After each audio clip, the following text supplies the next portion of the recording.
2 वर्षाची अखंड मेहनत, लाखो रुपयांची फी आणि एका डॉक्टर बनण्याच्या स्वप्नाची सुरुवात. 3 मे 2026 रोजी देशभरातील तब्बल 22.7 लाख विद्यार्थ्यांनी नीट यूजीची परीक्षा दिली. पण त्यांना माहित नव्हतं की ही परीक्षा त्यांच्या आयुष्यातील सर्वात मोठी अग्निपरीक्षा ठरणार आहे. आज आपण अशा एका वास्तवाचा उलगडा करणार आहोत ज्याने संपूर्ण देशाच्या शिक्षण व्यवस्थेचा पाया हादरवून सोडला. हा संघर्ष केवळ एका राष्ट्रीय पातळीवरील प्रवेश परीक्षेचा राहिलेला नाही, तर देशातील गुणवंत विद्यार्थी विरुद्ध भ्रष्ट शिक्षण यंत्रणा असा बनला आहे. पालकांनी आपल्या आयुष्याची पुंजी आणि कष्टाची कमाई नामांकित कोचिंग क्लासेसच्या भरमसाठ फीसाठी खर्च केली होती. ग्रामीण भागातील अनेक शेतकरी आणि मध्यमवर्गीय कुटुंबांनी कर्ज काढून मुलांच्या डॉक्टर होण्याच्या स्वप्नात मोठी गुंतवणूक केली होती.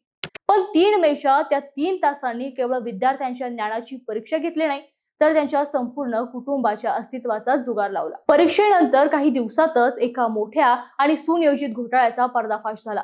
राजस्थानच्या सीकर पासून ते महाराष्ट्राच्या लातूर पर्यंत पेपर फुटीचे जाळे पसरले होते. सीबीआयच्या तपासात उघड झालं की लातूर मधील एका कोचिंग सेंटरच्या मालकाकडे सापडलेल्या 136 प्रश्नांपैकी चक्क 111 प्रश्न एनटीएच्या मास्टर प्रश्नपत्रिकेशी तंतोतंत जुळले होते. हे प्रश्न परीक्षेच्या अनेक दिवस आधीच लाखो रुपयांना विकले गेले होते.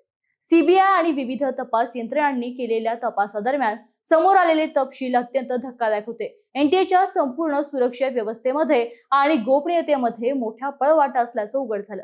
सोशल मीडिया आणि टेलिग्रामवर परीक्षेच्या अनेक तास आधीच मूळ उत्तरपत्रिकांचे फोटो फिरत होते. या भयानक सत्यानंतर देशभरात संतापाची लाट उसळली आणि अखेर 12 मे 2026 रोजी एनटीएला नीट परीक्षा रद्द करावी लागली. परंतु परीक्षा रद्द होण्याचा निर्णय हा केवळ एक प्रशासकीय निर्णय नव्हता. या निर्णयाने लाखो प्रामाणिक विद्यार्थ्यांच्या मनावर आणि भविष्यावर मोठा आघात केला. वर्षानुवर्षे अभ्यास करूनही पुन्हा परीक्षा देण्याच्या ताणाखाली आणि अनिश्चिततेच्या भीषण गर्तेत ढकलल्या गेल्यामुळे अनेक विद्यार्थ्यांनी आत्महत्येसारखे अत्यंत टोकाचे पाऊल उचलले. एका बाजूला कोट्यवधी रुपये मोजून पेपर विकत घेणारे विद्यार्थी होते, तर दुसऱ्या बाजूला डोळ्यात तेल घालून प्रामाणिकपणे अभ्यास करणारेही विद्यार्थी होते, जे या अनिश्चिततेला आणि मानसिक दडपणाला सहन करू शकले नाहीत. पुन्हा एकदा त्या जाचक मानसिक त्रासातून जाणं विद्यार्थ्यांना अशक्य झालं आणि त्यांनी अत्यंत हताश होऊन मृत्यूला कवटाळलं. कोटा, लातूर आणि सीकर सारख्या ठिकाणांहून येणाऱ्या विद्यार्थ्यांच्या आत्महत्येच्या बातम्यांनी देशभरातील मातापित्यांचे काळीज चिरून टाकले. अखेर विद्यार्थ्यांच्या भवितव्याचा विचार करून 21 जून 2026 रोजी रिनीट घेण्यात आली. विद्यार्थ्यांना वाटले आता न्याय मिळेल आणि गुणवत्ता सिद्ध करता येईल. पण 16 जुलै 2026 रोजी जेव्हा या परीक्षेचा निकाल लागला, तेव्हा आणखी एक मोठा धक्का बसला. बीडच्या सोहम गवते सारख्या अनेक विद्यार्थ्यांच्या बाबतीत गंभीर तांत्रिक चुका आणि गुणांची हेराफेरी समोर आली. सोहमला अधिकृत उत्तर तालिकेनुसार 552 गुण अपेक्षित होते, पण प्रत्यक्ष निकाल पत्रावर त्याला केवळ 95 गुण मिळाले. काही संशयास्पद केंद्रावर 720 पैकी 720 गुण मिळवणाऱ्या विद्यार्थ्यांची संख्या अचानक वाढली, तर 500 ते 600 अधिक गुण मिळवणाऱ्या खऱ्या गुणवंत विद्यार्थ्यांना थेट 100च्या खाली आणून उभे केले. हे गुण कमी मिळण्याचे आणि निकाल बदलण्याचे धक्कादायक प्रकार हजारो परीक्षा केंद्रावर एकाच वेळी घडले, ज्याने एनटीएच्या संपूर्ण मूल्यांकन प्रक्रियेवरच खूप मोठा प्रश्नचिन्ह उभा केले. विद्यार्थ्यांवरील या अन्यायाविरुद्ध आवाज उठवण्यासाठी प्रख्यात शिक्षण तज्ज्ञ सोनम वांगचुक यांनी दिल्लीतील जंतर मंतरवर बेमुदत उपोषण सुरू केलं. कॉक्रोच जनता पार्टी आणि हजारो विद्यार्थ्यांनी या आंदोलनाला भक्कम पाठिंबा दिला. वांगचुक यांनी सलग 20हून अधिक दिवस अन्नत्याग केला, ज्यामुळे त्यांचं वजन तब्बल 9.5 किलोनं घटलं आणि त्यांना तातडीने सफदरजंग रुग्णालयात दाखल करावं लागलं. तरीही या व्यवस्थेचा निषेध म्हणून त्यांनी उपचारांना नकार दिला.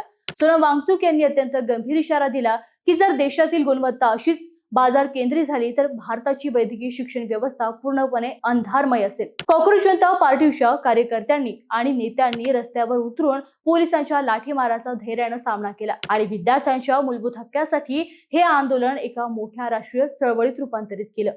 या संपूर्ण आंदोलनाची प्रमुख मागणी एकच होती, ती म्हणजे केंद्रीय शिक्षण मंत्री धर्मेंद्र प्रधान यांचा राजीनामा आणि संपूर्ण शिक्षण व्यवस्था सुधारण्याची पारदर्शक चौकशी. शिक्षण मंत्री या नात्याने या संपूर्ण ढिसाळ कारभाराची नैतिक जबाबदारी त्यांनी स्वीकारली पाहिजे, अशी आग्रही भूमिका कॉक्रोच जनता पार्टीने घेतली. त्यांनी दिल्लीत आणि राज्यात पत्रकार परिषदा घेऊन संसदेच्या दोन्ही सभागृहांमध्ये शिक्षण मंत्र्याच्या तात्काळ राजीनाम्याची मागणी लावून धरली. देशातील सर्वोच्च परीक्षा घेणारी यंत्रणा पूर्णपणे निकामी झाली आहे, असा थेट आरोप त्यांनी केला. या वाढत्या राजकीय दबावामुळे आणि जनक्षोभामुळे सत्ताधारी एनडीए सरकार पूर्णपणे बॅकफूटवर आले. नीट 2026 चे हे संपूर्ण प्रकरण केवळ एका साध्या प्रवेश परीक्षेपुरते मर्यादित नव्हते. हा थेट प्रश्न आहे देशाच्या भावी वैद्यकीय शिक्षण व्यवस्थेचा आणि लाखो तरुण विद्यार्थ्यांच्या मनातील शासकीय व्यवस्थेवरील विश्वासाचा.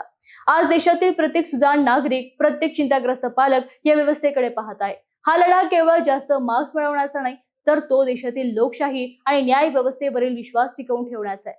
बीडच्या सोहम गवते सारख्या हजारो पीडित विद्यार्थ्यांना त्यांचे हक्काचे गुण मिळतील की नाही आणि या संपूर्ण प्रकाराला नेमकी कोणती व्यवस्था कारणीभूत आहे याचा न्याय आणि अंतिम निर्णय आता पूर्णपणे सुजाण जनतेच्या आणि प्रेक्षकांच्या न्यायालयावर अवलंबून आहे. बाकी तुम्हाला या व्हिडिओबद्दल काय वाटतं आम्हाला कमेंट मध्ये नक्की कळवा आणि अशाच विविध माहितीपूर्ण व्हिडिओसाठी आपल्या सरळ सोपे या पेजला फॉलो आणि सबस्क्राईब करायला विसरू नका.